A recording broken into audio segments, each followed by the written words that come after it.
അസ്സലാമു അലൈക്കും വറഹ്മത്തുള്ളാഹി തആല വബറകാതുഹു. പ്രിയമുള്ള മുഹിബ്ബീങ്ങളെ, സഹോദരങ്ങളെ, നമുക്കെല്ലാവർക്കും വഴികാട്ടികൾ ഉണ്ടാകണം. പ്രത്യേകിച്ച് നാം വിശ്വാസികളാണ്.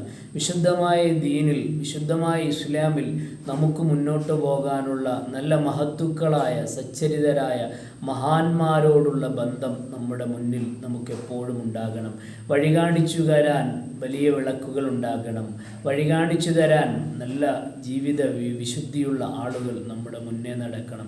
അല്ലാത്ത ആളുകൾ വഴിപിഴച്ചു പോകും.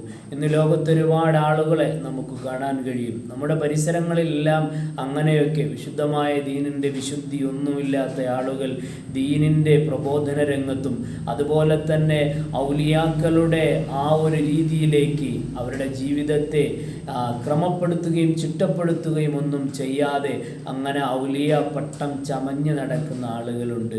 നമുക്ക് മുറബ്ബിയായ ശേഖുമാരുണ്ടാകണമെന്നുള്ള വിശുദ്ധമായ അഹ്ലുസുന്നയുടെ ആശയം നമ്മളെല്ലാവരും ഉൾക്കൊള്ളണം.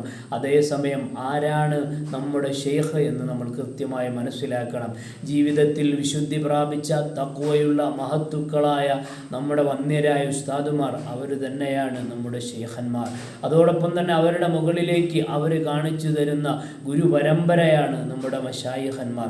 പ്രത്യേകിച്ച് ഖുതുബുൽ അഖ്താബ് ഗൗസുൽ ആദം മുഹ്യിദ്ദീൻ അബ്ദുൽ ഖാദിർ ജീലാനി തങ്ങളെപ്പോലെ, സുൽത്താനുൽ ആരിഫീൻ അഹ്മദ് അൽ കബീർ ദിഫാഇ ഖദ്ദസല്ലാഹു സിർറഹുൽ അസീസ് തങ്ങളെപ്പോലെ അങ്ങനെ മഹത്തുക്കളായ ആളുകളിലേക്ക് യഥാർത്ഥത്തിൽ ചെന്നു ചേരുന്ന ആ വലിയ വിശുദ്ധമായ പാത അതാണ് മശായിഖന്മാരും. അതുപോലെ അവരെ പിന്തുടരുന്ന ആ വഴി അതാണ് മുരീദന്മാരും. അത് നമുക്കുണ്ടാകണം. ഒരു പക്ഷേ ആഖിർ സമാനിലേക്ക് എത്തുമ്പോൾ അങ്ങനെ നല്ല മശായിഖന്മാരെ കണ്ടെത്താൻ കഴിയാതിരുന്നാൽ നാം സ്വലാത്തു ചൊല്ലി നബി സല്ലല്ലാഹു അലൈഹി വസല്ലമ തങ്ങളുടെ സ്വലാത്ത് അത് മുറബ്ബിയായ ശൈഖിൻ്റെ സ്ഥാനത്ത് നിന്ന് നമ്മളെ യഥാർത്ഥ സ്ഥാനത്തേക്ക് ലക്ഷ്യത്തിലേക്ക് എത്തിക്കുമെന്ന് മഹത്തുക്കൾ നമുക്ക് പറഞ്ഞു തരുന്നു. സ്വലാത്തിനെ മുറബ്ബിയായ ശൈഖായി മശായിഖന്മാരുടെ കൂട്ടത്തിലേക്ക് ചേർത്തുകൊണ്ട് ഈ വെള്ളിയാഴ്ച രാവുൾപ്പെടെ എല്ലാ സമയങ്ങളിലും സ്വലാത്ത് ചൊല്ലി ജീവിതത്തെ വിശുദ്ധമാക്കാൻ ശ്രമിക്കണമെന്ന് ഓർമ്മപ്പെടുത്തുന്നു. അസ്സലാമു അലൈക്കും വറഹ്മത്തുള്ളാഹി തആല.